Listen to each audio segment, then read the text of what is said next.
all the losses we've had this year. I mean, getting the ball 2 times kind of at midfield in the start of the second half and then not coming through and getting points at all. That's stuff that you can't do against good football teams, and we did that tonight. When you have a play like that to Xavier, does it make you feel like, okay, we're on a roll right when we need to be? Yeah, I mean, just we got to be more consistent at the end of the day. Like, we've had big plays. We've had runs too late, obviously. Can you talk about the touchdown pass to Hollywood at the end? Yeah, they were in a kind of a cover 2 type defense versus our empty play, and so they had a linebacker matchup on a receiver, and he played really good coverage, but Hollywood made a really good play, and so I got to keep giving guys chances to do that throughout the game, and so that we can score more touchdowns earlier in the game. Patrick, can you put your finger on why y'all were a little disjointed there in the second and third quarter? And credit to them, they changed up things, but at the end of the day, we got to execute at a higher level, and penalties killed some drives, and that's stuff that we got to be better at. And that's kind of stuff that we've done all year long. Is you get penalties, you get behind the sticks, and then you don't get first downs. And so whenever you have 10, 11, whatever it was, penalties, that usually hurts you at the end of the day. How do you kind of just reset now, knowing what your record is and the margin of error being pretty thin at this point? Yeah, I mean, at the end of the day, you just got to win. You got to win every game now. I mean, and hope that's enough. So I mean, we're going to play a lot of good football teams coming up. And if we're going to make the playoffs, we're going to have to win them all. And that's got to be the mindset when we step into the building when we get back. Patrick, in the second quarter, when you're going into the sun, I know there was a point where you scrambled to the right from the shade. Turned out the way you want. I mean, our ceiling is playing in the Super Bowl. We got all the same guys. We've added players, but at the end of the day, you got to go out and do it on every single week, a week in, week out basis. And we can beat anybody, but I mean, we've shown that we can lose to anybody. And so we got to be more consistent. It starts with me being consistent throughout the entire game, not in just big moments. And that's something that we have to do throughout an entire game and week to week. It's not just one time. And we obviously see the last week we have a big win, and then you come here and play another good football team, and you don't come to play. And so the ceiling can be what it is, but until you put it on the football field, you won't be able to go out there and win football games. You mentioned just that this has some familiarity with your other losses. In what way?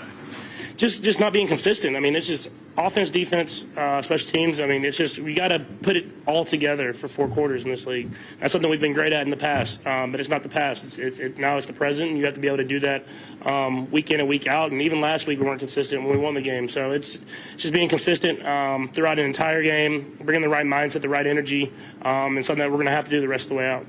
I'm sure you don't want to just dwell on the touchdown passes, but nonetheless, the one to Travis in particular, can you just go through that? I mean, it looked like you released the ball before he even made the cut. Yeah, no, we had a good feel for the coverage that we were going to get. Another one where the guy played really good coverage, but you got to, with his back turn, you put it up top, especially for the tight ends like that, and let him go up there and make plays. And Travis has proved for years that he can make that play. And so, big-time catch for him. You got to continue to execute like that when we get in the red zone. That's the one improvement we had from the week before is that we scored touchdowns in the red zone.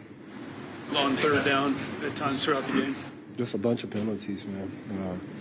I think we as a team, we got to fix what we can fix on that.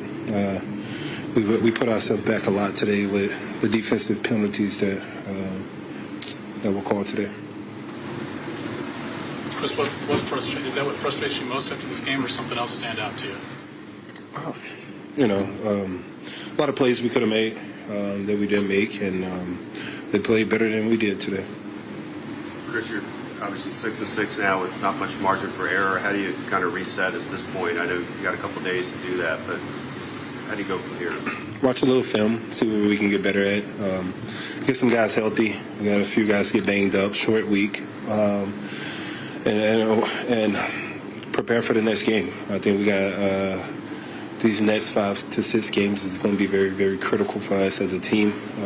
That we need to make sure we executing at a high level, offense, defense, and special teams. So, for us, it's about honing in, coming closer together, relying on each other, pushing each other, also pulling the best out of each other, and making sure that we have an emphasis on these last few games that we have coming up. And the good thing about it would be in KC, we're at home, so we don't have to leave. So, Chris, obviously this game's still fresh, but you know these guys for a long time. How do you anticipate they'll respond to just being in this position that you guys are in right now? We'll respond. Travis Kelce knows how to make Thanksgiving unforgettable, even when the pop superstar most associated with his name is hundreds of miles away. This year, The Kansas City Chiefs tight and is far from the cozy celebrations that marked last Thanksgiving in Nashville with Taylor Swift and both their families.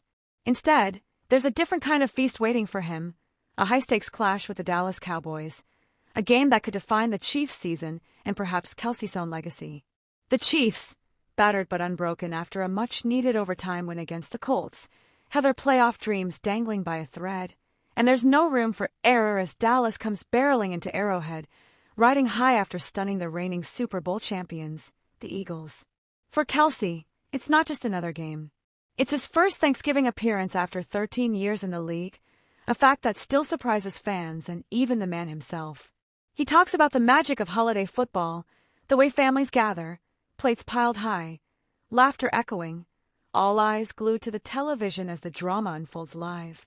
There's something electrifying about being part of America's most cherished tradition, stepping onto the field when millions are watching, knowing every move could become a memory etched into Thanksgiving lore.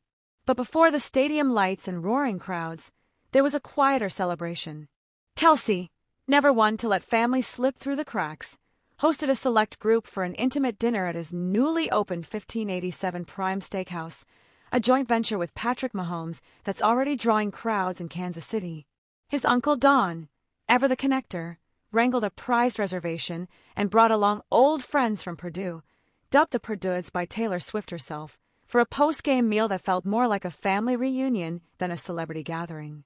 Taylor's father, Scott Swift, joined the festivities, and the group's laughter and camaraderie spilled over into a group photo that quickly made its way to Instagram, where fans dissected every smile, every glance, every hint of affection.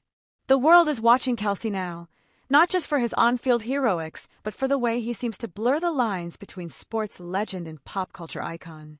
Retirement rumors have swirled around him all season, whispers growing louder with each touchdown, each gravity-defying catch. At 36, he's not just defying expectations, he's rewriting them. When the Chiefs trailed the Cowboys, it was Kelce who hauled in a crucial 2-yard touchdown from Mahomes, then followed it up with a spectacular 22-yard grab, keeping Kansas City's hopes alive and sending the stadium into a frenzy. Social media lit up with praise, fans marveling at how Kelce seems to get better with age. Reporters posted breathless updates, speculating on whether this improbable run could really be his swan song or if he's simply playing too well to consider hanging up his cleats. The cameras can't get enough of Taylor Swift either. Even absent from the stands, her presence looms large. Last time, she was the image of nervous excitement, perched on the edge of her seat, heart leaping with every pass Mahomes hurled in Kelce's direction. When that touchdown finally came, her reaction eclipsed even the action on the field, her joy mirrored by millions of fans around the globe. There's something magnetic about the intersection of football and pop stardom, a sense that anything can happen when worlds collide. Brittany Mahomes, wife of Patrick, plays her own crucial role, a bridge between Taylor and the tight-knit Chiefs community.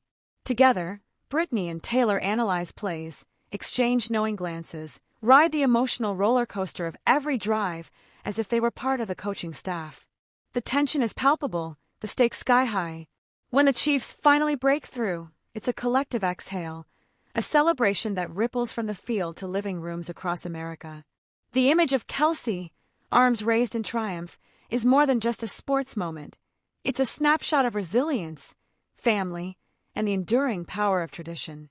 As the final seconds tick away and the Chiefs secure victory, the narrative shifts once again.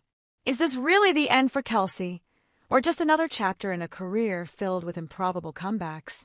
Fans can't help but wonder, speculating on social media, sharing theories and memories, clinging to the hope that the man who made Thanksgiving magical can conjure up a few more miracles before he finally walks away. In the end, it's not just the touchdowns or the celebrity sightings or even the wins and losses that linger. It's the sense that, for one night at least, anything is possible. That's the real magic of Thanksgiving football, and nobody embodies it quite like Travis Kelce.